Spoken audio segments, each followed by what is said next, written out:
Hello YouTube, Gringo here, and welcome to another episode of my trucking vlog. And today I'm going to talk to you about a little bit about Wilson Logistics. And just to let you know that this episode will be the last episode in which I use my chalkboard, because it is just erasing stuff here from my crypto vlog that I just did.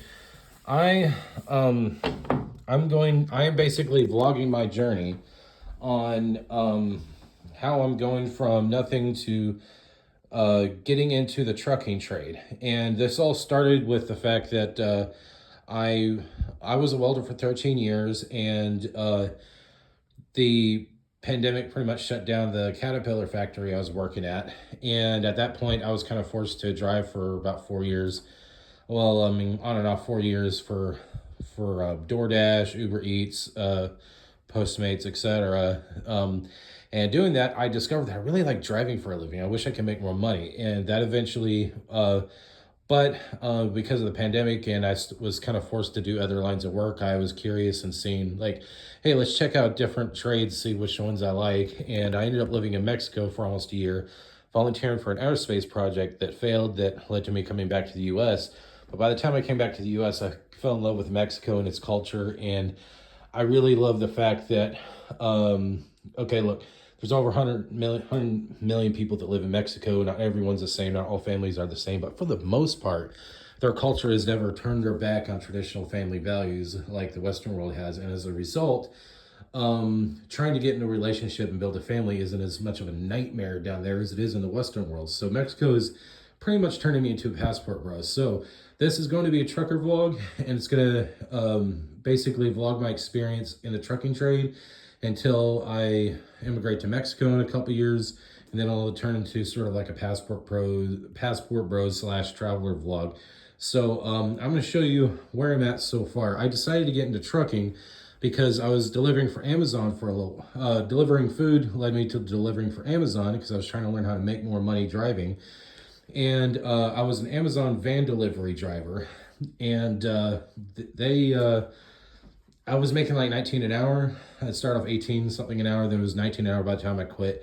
And but half the time I was actually a helper on those DOT straight trucks, and half the drivers that I was interacting with were like trying to get a CDL so they could get to the trucking trade. And it's through them I learned, hey, you know what, trucking just might be the perfect trade for me to prepare to immigrate to Mexico, because I need to save up a certain amount of money while I'm learning Spanish. I've been studying Spanish since January last year, and I've only been back in the United States since April last year.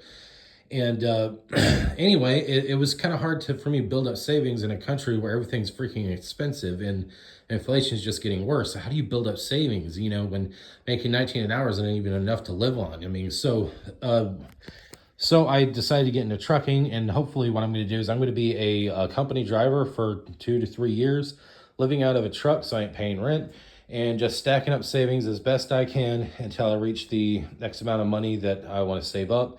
And hopefully in a couple of years, I'll end up immigrating to Mexico, being fluent in Spanish, hopefully lose all my weight, because I'm trying to lose all my weight too, and basically have the ability to have enough savings to go down to Mexico and build a house, possibly build 2 more houses that I might build into being duplexes, and then just rent them out so I have a form of income. But I also plan on getting a certification teaching English as a second language by the time I go to Mexico, so that I have sort of like an online income too, as far as teaching English as a second language. And then that way, when I go to Mexico, I have 2 ways of making money. One, getting paid in USD with teaching English, and the other one getting paid in pesos. So basically just, you know, doing what I gotta do to try to immigrate responsibly. And anyway, so what I'm doing here's what I've learned. So how do I do this? Okay, I'm going to just show you what I've done so far. The first thing you got to do in order to get in the trucking trade is that you need a CDL permit. And that was a bureaucratic nightmare because everything's regulated to death here in the US. And I'm not complaining, I'm just spitting facts. It is what it is. So I needed to get a Class A permit. Now, to get a Class A permit, you need to first get a DOT certification. And then once you have the DOT certification, then you got to get a CDL book from the DMV, and you need to study general knowledge, combination, and air brakes if you're just trying to get a CDL permit. And that's what I did. But when I did the DOT physical, due to my BMI neck size, they told me that they can only get me a 6-month certification, and that I have 6 months to basically get a CPAP machine, get it running, use it for 30 days, and then take another DOT physical. And then at that point, they'll finally give me a 2-year. But thing is that I had to set up, it took a couple months just to do the DOT physical, because appointments were so backed up that I had to wait almost a couple months just to do the DOT physical. Then after that, then I had to wait a month or two to get a first patient appointment. And then at that point, I didn't have any health insurance, so I had to do first patient appointment and just to have a doctor order a sleep study done. So and then after the sleep study, I was diagnosed with sleep apnea. Then I had to do a second sleep study to determine where I actually had to go to a lab and sleep in a lab so they could figure out what setting to put on a CPAP machine. And just to let you know, if anyone who's going through what I'm going through here, I've learned a few ways to go about getting a CPAP. If you have health insurance, you can use health insurance to get a CPAP. But if you're in the ball, if you're sort of in the same situation I'm in, where you don't have health insurance, there's 2 other ways you can do it. You could either spend $2,000+ for a brand new CPAP, or you can go to a supply store and purchase a used CPAP machine for a fraction of the price, and then get it reprogrammed. I got lucky, and a member of my family has a used CPAP machine that's pretty new. It's an Air 10, and so I was able to get that from my family member and get it reprogrammed, and that took forever. Like, I got my DOT certification in my 6th month in July. It is now November 1st, and it wasn't until a week ago that I finally got to the point where the CPAP machine is reprogrammed and I'm using it on a regular basis. And I tell you what, that is, this is the best sleep I've ever had. I feel like another person. I wake up and I don't need coffee anymore. I'm literally just drinking coffee out of habit now when I wake up. I mean, because I'm so well rested. And so yeah, and the thing is that by this point, I was already talking to a Wilson Logistics recruiter and decided to become a company driver, as opposed to a rent purchase operator, an owner operator, because I want to spend the first year as a trucker focusing on just how to be a trucker and how to be the best and safest driver I can be. And then after my 1-year contract with Wilson Logistics, then I'll make a more educated decision on whether or not I want to be a lease purchase operator. And hopefully I'll be able to make a more intelligent decision there. But by default, I'm planning on just being a company driver 2 to 3 years, and just sticking with the same company the whole time, because I don't plan on being in the trucking trade forever, just long enough to build up my savings and finish learning Spanish and get a TESOL certification. And that's it, really. So far, so let's go back here to my diagram here. Get a Class A permit. Class A permit. In order to do that, got DOT certification, but then I also had to study for a written test. Now, here I paid $110 for the physical 6-month DOT. I covered this, get sleep diagnosed with sleep apnea, got that. Then after the second sleep study, I did that. You see that there. Then, I'm in the middle of doing this now. I'm on day 6 of this 30 days.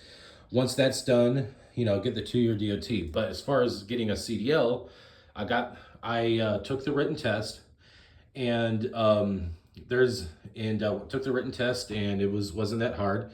And then I got the CDL permit. And here's a cool thing, those of you who don't already know, when you get your CDL permit, 2 things that's going to happen. One, you're going to get a piece of paper that's like a temporary permit, But then in the mail, you're going to get a second driver's license card. And so you're going to end up with a normal driver's license and then a second card that's your CDL permit. And from what they told me, once I get a full CDL, it's going to be normal driver's license and a full CDL license, like 2 cards. So that's how it works. So now that I got the permit and now waiting to get into 2 years, let me tell you what I have to do next. What happens next after this in my experience? What happened next is that I went ahead and I called my Wilson Logistics recruiter, and let me go ahead and sit down here, and told him, hey man, I got my CPAP machine, because at that point I already filled out an application at Wilson Logistics, and he told me that he was just waiting on me getting a CPAP machine before we go any further, because apparently I don't need to wait to get my 2-year DOT in order to move forward. And it comes to the avenue of getting a CDL through a company, a trucking company, and in exchange for a 1-year contract. So, which is great. And Wilson Logistics, they're paying like $900 a week. And it's basically like up to 5 months worth of over-the-road training, where part of the 5 months you're in a classroom, and then you end up driving with, actually doing routes with a trainer over the road training along with a student. And then after that, when you finally graduate and have a full CDL, then you are team driving with another fellow graduate for a little while. And then after that, they cut you loose and you're driving by yourself, and you're basically living out of your truck, which is perfect for me because I don't need to be at home at all. I haven't really had a home of my own since 2020, because the pandemic turned my life upside down, and I ended up just renting a room at my sister's house the whole time. And it'd be nice to be on my feet and basically living independently again.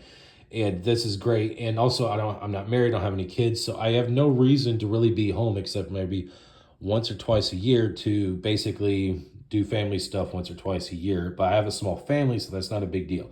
So I can pretty much just live on the road and stack up savings and study Spanish, which is awesome.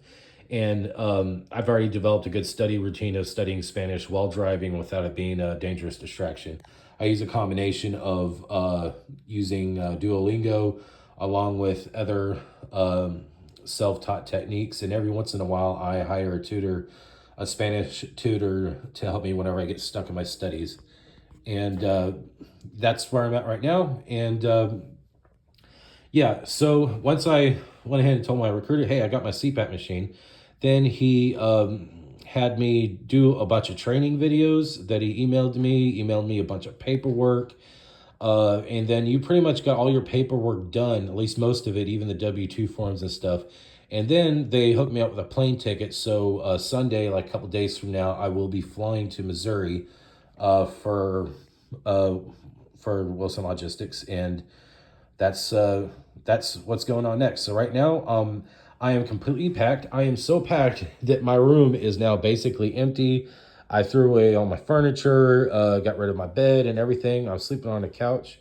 And and I basically have gotten all my stuff in storage. At least I'm about ready to pack up my PC as soon as I'm done uploading this vlog. This is literally all I got left is my PC. And I'm just leaving my TV here I'm just giving that to my sister. And yeah, I'm just packing up this PC and printer, and I'm putting that. And since I basically decided to throw everything in that and only keep stuff that I'm planning on taking to Mexico with me, which is just personal items on the bottom tub. Top tub is going to have my computer, keyboard, printer, etc. And that's all I'm doing, because the less I have to physically take with me to Mexico when it comes time to immigrate, the better. And also too, I plan on selling my PC when it comes time for me to go, because my PC is already 4 years old, and it's literally more practical for me to just build a new PC from scratch when I go to Mexico, because you actually will get better deals with computer parts down in Mexico. I mean, like, it is what it is. But that's pretty much it. I'm just waiting, and this will be the last episode where I'm using this chalkboard. I loved using this chalkboard for this vlog and for a crypto vlog I was doing, but I obviously can't take it with me. But I did get a laptop, and also and since the purpose of this vlog is not just vlog my experience trying to get into the trucking trade, but also sharing things that I learn along the way so that anyone who wants to get into the trucking trade can more efficiently get into it. Also, Wilson Logistics has an employee referral program where I can actually get a bonus. So once I finish getting the CDL, I'll have an employee referral code that I'll start putting in the descriptions of these YouTube videos. So if you decide you want to work for Wilson Logistics, use my referral code, and that'll help support this channel because I'll get a bonus from Wilson Logistics for anyone who ends up getting a job at Wilson Logistics. And let me show you my luggage. My luggage is basically a duffel bag full of clothes. My backpack here that's gonna have, like, you know, my laptop, tablet, and stuff. And one thing that I highly recommend new truckers getting is, let me show you something here. Get on Amazon and invest in this and get the laminated version. It's about 80 bucks, absolutely worth it. And of course, I've had truckers tell me that I should have this in your car too, but because the thing is that you can't really depend on Google Maps to navigate on a truck like you can in a car because of bridge clearance issues and a lot of stuff. There's other ways to navigate. Yeah, sure, you'll end up using a GPS, but you don't want to be, but from a lot of truckers have told me you don't want to be too dependent on GPS because you could end up getting stuck and deal with road hazard issues like bridge clearance stuff. But I highly recommend that you invest in this and you invest in a laptop. And I also recommend you invest in a Amazon Fire tablet because it's only like 50 something bucks. That way, if you're somebody who likes to read, you know, you store all your books on the tablet and that's less books you got to carry. Also, I highly recommend you get one of these. It's a thing that you need, a pad for that, but also it's a good way to store. This is where I keep my Amazon tablet in, right here. And here's the thing, there's some things that you got to bring with you when you go to Wilson Logistics to train. Like, here's my tablet. They don't recommend that you bring this, but I bring it anyway just in case. But if you got a passport, bring that with you. Also, you want to bring your birth certificate and your social security card. That's something you want to bring with you. Also, when you want to bring your receipt for a DOT physical that you've already done, because they might reimburse you for that. Also, bring the long form. Now, the long form is basically the other 3 pieces of paper that comes with your DOT certificate. Also, yeah, bring your DOT certificate with you. And what I did is that I have 2 copies of these. One for me to keep and the other is to give to them. And while you're going through all the paperwork that you got to go through while you're there, if you don't have a scanner at home, go to UPS or other places and get scanned copies of your CDL permit, your DOT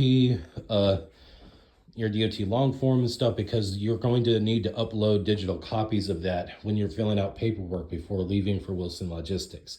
So just a little heads up there. When you get your DOT certificate, make digital scan copies of those papers. Make digital scan copy of your driver's license and your CDL permit, both sides of the cards, and put it on a thumb drive or something, because sooner or later you're going to need to upload it to paperwork that you got to fill out online. And other than that, they give you some PDF documents to study that just gives you some basic information about pre-trip that you already would learn in the CDL book you got to study for a Class A permit test. But yeah, that is all the information I have to share with you about this. That way you guys can kind of learn as I learn. Hopefully this vlog will help someone someday who is excuse me, is wanting to get in the trucking trade because I am as noob as it gets. So I'm just sharing information as I learn it on how to do this. Um, Other than that, I'll tell you a little bit of some of the things I'm planning on doing when I'm in Mexico. Once I'm there in Mexico, and I'm basically going to try to have two businesses going, and that's teaching English as a second language and building a house for myself, and then building two more houses to rent out. I'll probably build them to be duplexes, but it's actually kind of cheap to build a house in Mexico because in some places, depending on where you go, you could buy a plot of land for $2,000 to $3,000 worth of MXN and then spend about $50,000 building a nice house, and then you can sell it, and which is nice. And of course, with Mexico, if you're a foreigner, and especially if you're from the U.S., you're it's probably it's not as much of a pain in the neck to get inland land than it is, close to the beach. But there's a lot of vlogs out there about immigrating to Mexico that give you a lot of details on that. I highly recommend Jose Arteaga Travels. He gives a lot of good info and has been very instrumental in helping me develop an immigration plan. I will leave a link to his YouTube channel in the description below, just as sort of a respect and a shout out to him because he's given me a lot of invaluable information on how to prepare to immigrate to Mexico. And I'm kind of over preparing it as opposed to how he does it, but that's because of some of the things I plan on doing in Mexico, which I plan on going down there to build a family because I always want to get married and have kids, but I don't want them to grow up in a culture that thinks that traditional family values are obsolete and somehow a form of oppression against women, which I think is bullshit. And yes, that's controversial, but I'm kind of guy who doesn't give a crap, and I just speak facts, and we this culture has turned its back on traditional family values, and what we got for our troubles is most people being 2 to 3 generations removed from there being a father in the home, and we wonder why our country is falling apart. And you just so I want to go to a country where my kids can grow up learning community values and traditional family values. And I also want to learn those values for myself so that I could be the best husband and father I can be. And I know, no, Mexicans aren't perfect. They're just people like anybody else. But from what I observed and experienced when I was in Mexico, I was blown away. It's very rare in America for me to meet people who actually have fathers in their lives and are good fathers.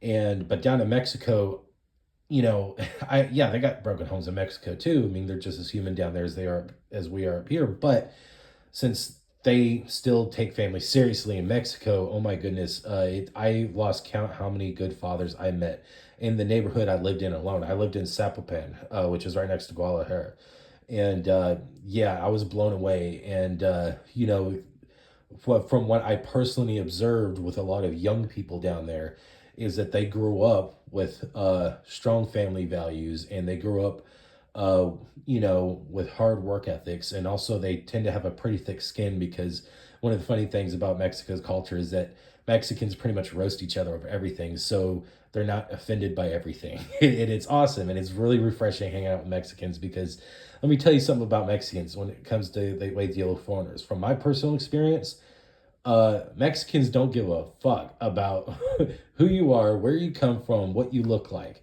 All they care is that you're respectful towards them and their culture, and if you do that, they will respect you in return. Now, I have met Mexicans that have sort of like a gringo go home mentality, but when I took time and got to know them, what I learned from them is that they mean that in the spirit of wanting to preserve their culture. It has nothing to do with racism. And in Mexico, it's not considered controversial to want to preserve your culture. And it makes sense since they have a culture worth preserving. And I plan on being the kind of immigrant who immigrates to Mexico and assimilates into the culture and leaves my American ways behind because I just modern American values just don't work. I mean, we're divided on every topic, and it's like if you're it is what it is, and it's only going to lead to a civil war. And um, I think a civil war is around the corner, and I think it's only a matter of time before the US dollar falls, and due to fractional reserve banking and other problems. And bottom line is that a few generations ago, my family immigrated from UK and West Germany to the United States so that future generations of their children, future generations of the family could have a better life. And for the most part, they were successful. But due to the declining morality in the US, it looks like I'm going to have to do for my family what my family did for itself a few generations ago. And so I'm not complaining. I'm just spitting facts. And one of the problems being an American and growing up in the United States is that we kind of have sort of like this subtle mentality that the whole world revolves around the U.S. And we tend to not realize that there's a whole world out there that exists outside of the United States, and it's awesome. And so especially Latin America. And yes, sure, Latin America has its problems, just like North America and the Western world has its problems. But if you still got old school family values and you still have community values, which I represent the last guy in my family to have those values, you'll fit in down there, especially if respect is more than just a word. And, it is what it is. I wish I had the means to articulate it better. So I'm just speaking from the heart.